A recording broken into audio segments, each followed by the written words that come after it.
अरे भाई साहब, हम जो है बाबा आदम की औलाद हैं। सुनो फडणवीस, हम बाबा आदम की औलाद हैं। और बाबा आदम जब दुनिया में पहला कदम रखे तो हिंद में रखे, तो जब अब्बा यहां पे कदम रखे तो ये अब्बा की जमीन हो गई, ये अब्बा की जमीन है। तो अब्बा की जमीन से अब कोई निकलने वाला नहीं है। बिस्मिल्लाहिर्रहमानिर्रहीम। उम्मीद करता हूँ आप हजरात खैरियत से होंगे। दोस्तों, वैसे तो हम बहुत सारी वीडियोस के ऊपर रिएक्शन दे चुके हैं, लेकिन आज हमने इस वीडियो के अंदर कुछ अलग करने की कोशिश की है। तो हम सुनेंगे इस देश के जाने पहचाने एक हस्ती जनाब बैरिस्टर असदुद्दीन ओवैसी। अभी जो मेवात के अंदर नूह के अंदर एक हिंसा हुई है, एक जंग हुई है, एक लड़ाई हुई है, उसके मुतालिक बैरिस्टर असदुद्दीन ओवैसी ने किस तरह से आवाम को पैगाम दिया है और दुश्मन को किस तरीके से पुकारा है और जो जालिम है उनके खिलाफ किस तरीके से एक एक्शन लिया है। तो दोस्तों, वीडियो बहुत ही इंटरेस्टिंग है। मैं तो काफ़ी इनकी बात सुनकर हैरान और दंग रह गया, क्योंकि जब भी बात करते हैं कहीं ना कहीं किसी न किसी बात को लेकर करते हैं और हमेशा हक की बात करते हैं। तो दोस्तों, वीडियो बहुत ही इंटरेस्टिंग है। बस आप मेरे साथ बने रहे वीडियो के आखिर तक। अगर आप हमारे चैनल पर नए हो तो चैनल को कर लीजिए सब्सक्राइब और हमारे वीडियो को लास्ट तक जरूर देखना, लाइक और शेयर करना हरगिज़ ना भूलिए। चलिए आज का टॉपिक शुरू करते हैं।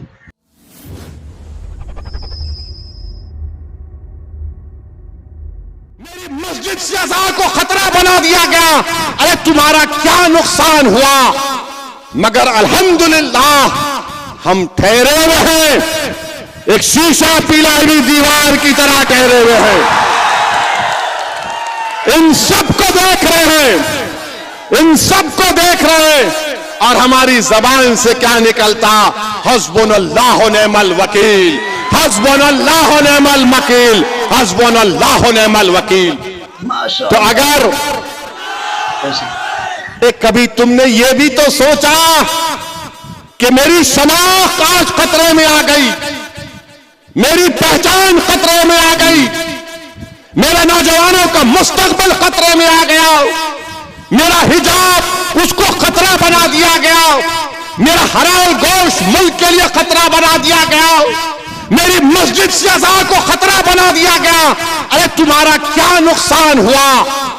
मगर अल्हम्दुलिल्लाह हम ठहरे हुए हैं, एक शीशा पिलाई हुई दीवार की तरह ठहरे हुए हैं।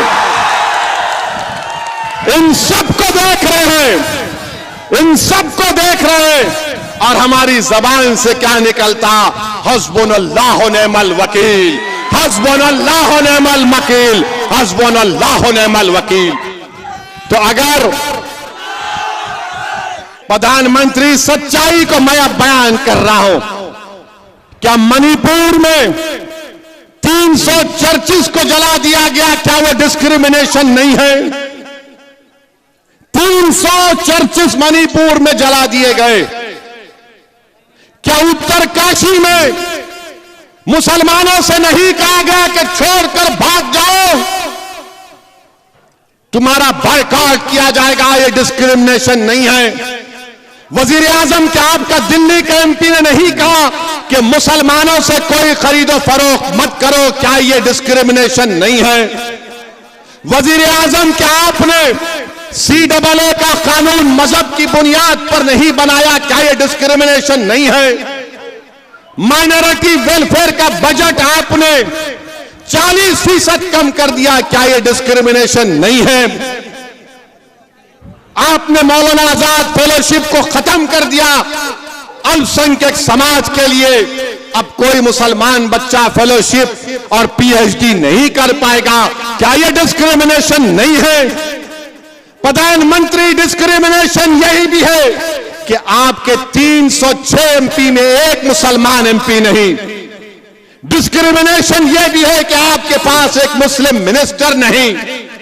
बताओ प्रधानमंत्री, फिर आपने क्यों कहा? ये मुझे बड़ी तकलीफ हुई कि आप से इस तरह का सवाल वॉल स्ट्रीट जर्नल के जर्नलिस्ट ने कर दिया।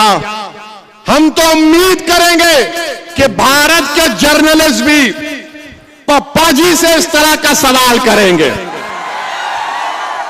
करेंगे नहीं मालूम, मगर अफसोस हुआ देश के प्रधानमंत्री आपसे इस तरह का सवाल हुआ। दूसरी बात, जो देश के प्रधानमंत्री वजीर आजम ने वहां की कांग्रेस को तकरीर की, जिसमें अमेरिका के पार्लियामेंट कांग्रेस और सेनेटर्स बैठे हैं, उसमें प्राइम मिनिस्टर ने कहा कि हमको 75 साल की आजादी 1000 साल की गुलामी के बाद मिली। देश के प्रधानमंत्री, आप क्यों ये झूठ बोलते हैं कि 75 साल की आजादी 1000 साल की गुलामी के बाद आप बोलते मिली है? तो फिर देश के प्रधानमंत्री, आप ये बताओ कि अगर 75 साल की आजादी जो हमको अब मना रहे 1000 साल की गुलामी से मिली, तो फिर अंग्रेज तो 200 साल हुकूमत किए ना? क्या मराठा लोगों की हुकूमत नहीं थी? क्या पेशवाओं की हुकूमत नहीं थी? क्या चोलास की हुकूमत नहीं थी? क्या विजयनगरा की हुकूमत नहीं थी? क्या यादवा हौसला की हुकूमत नहीं थी? क्या गुलाम जिसका नाम मलिक अंबर है उसकी हुकूमत नहीं थी? प्रधानमंत्री, आप कहां भूल जाते हैं? आप खाली एक ही आंख से देखते, बस वो दिख गया, वो नहीं छे।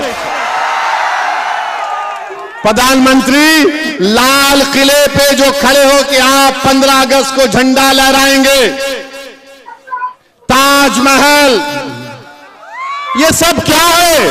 ये भी तारीख का हिस्सा है प्रधानमंत्री, हिस्ट्री का हिस्सा है। मगर जो 500 साल पहले हुआ, आप असदुद्दीन ओवैसी से पूछ रहे, तुम बोलो है? अरे भाई साहब, हम जो है बाबा आदम की औलाद हैं। सुनो फडणवीस, हम बाबा आदम की औलाद हैं। और बाबा आदम जब दुनिया में पहला कदम रखे तो हिंद में रखे, तो जब अब्बा यहां पे कदम रखे तो ये अब्बा की जमीन हो गई, ये अब्बा की जमीन है। तो अब्बा की जमीन से अब कोई निकलने वाला नहीं है। हम सब लोग आदम की औलाद हैं। किसकी औलाद है? बाबा आदम, हमारे अब्बा, डैडी, पापा, अब्बू, बस ये समझना है। मगर इनकी औलाद, उनकी औलाद, अरे तुम क्या औलाद की एक्सपर्ट हो क्या? तोबा तोबा, ऐसा नहीं होना ना ना। अच्छा, अब आप इन्हें फोटो रखा तो भारत का जब कॉन्स्टिट्यूशन बना, भारत का जब आईन बाबा साहेब अंबेडकर बना दिए, उसकी पहली किताब में बाबा साहेब अंबेडकर ने पहली किताब बनाई। जितने कॉन्स्टिट्यूएंट असेंबली के लोग थे उन सब ने उस पर दस्तखत की। उस सब पर, सुनो भाई, उस सब पर उन्होंने साइन की। बड़े बड़े लोग जिन्होंने इस मुल्क को आईन दिया, जो कॉन्स्टिट्यूएंट असेंबली में जो लोग बैठे थे, उनका दिमाग, उनकी सोच, उनकी फिक्र, उनकी कुर्बानी नरेंद्र मोदी से बड़ी थी, हर एक से ओवैसी से बड़ी थी। उस पहली किताब में सबके फोटोज है, उसमें टीपू की भी फोटो है। आप निकाल दो उस फोटो को, आप निकालो ना उस फोटो को, दम है तो निकालो। उस पहली किताब जिसको हमारे कॉन्स्टिट्यूएंट असेंबली के 4 फादर्स ने साइन किया, फोटो निकालो। अकबर की फोटो, झांसी की रानी की फोटो, गुरु नानक की फोटो, राम सीता लक्ष्मण की फोटो, गौतम बुद्ध की फोटो, महावीर की फोटो, अरे यही तो भारत है। मगर इनको 1000 साल में इनको विजयनगरा याद नहीं आता, छोला। देखिए, ये थे बैरिस्टर असदुद्दीन ओवैसी, जो अपनी तकरीर की वजह से, अपनी बेबाक बयान की वजह से आवाम के अंदर कहीं ना कहीं दर्जा पाए हुए हैं और आवाम के अंदर ये काबिल कबूल है। क्यों? बंदा बेबाक बोलता है और सही बोलता है। वजह इसकी ये है कि जालिम के खिलाफ लड़ने का अल्लाह ने जो उसको हुनर अता फरमाया है। अगर हर नेता को, हर लीडर को ये हुनर मिल जाए तो हमारा देश एक बार फिर इसी तरीके से रोशन हो जाएगा, जिस तरीके से कुछ दिन पहले यानी कि सोने की चिड़िया हिंदुस्तान को कहा जाता था। अब नफरतों की आग के अंदर कभी मणिपुर जल रहा है, कभी नफरतों की आग के अंदर मेवात जल रहा है, कभी नफरतों की आग के अंदर दूसरे दिगर ममालिक और दूसरे प्रदेश जल रहे हैं। नुकसान किसका होता है? आपका और मेरा। नुकसान किसका होता है? मेरा और आपका। नुकसान किसका होता है? आपका भाई मरता है, मेरा भाई मरता है, आवाम का नुकसान होता है। बड़े लोगों को कोई नुकसान नहीं।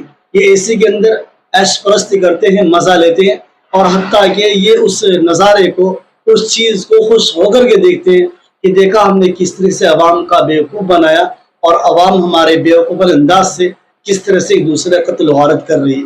तो दोस्तों, हिंदू हो या मुसलमान, अपने मजहब को सम्मानने का सबको अधिकार है। सब अपने मजहब को मान सकते हैं, लेकिन एक दूसरे को टारगेट करना, एक दूसरे का खून बहाना, ये किस किताब के अंदर लिखा है और कौन से इसे मसलक ने इजाज़त दी है?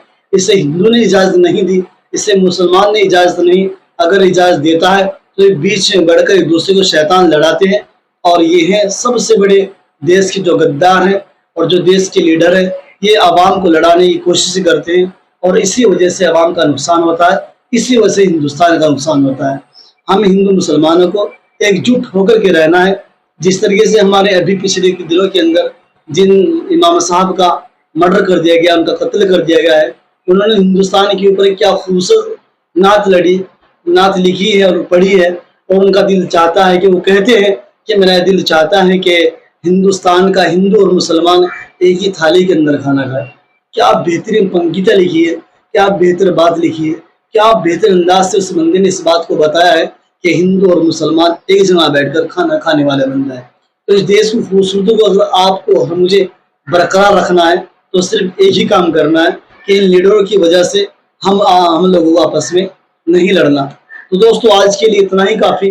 दीजिए अपने भाई को इजाजत। अल्लाह हाफिज।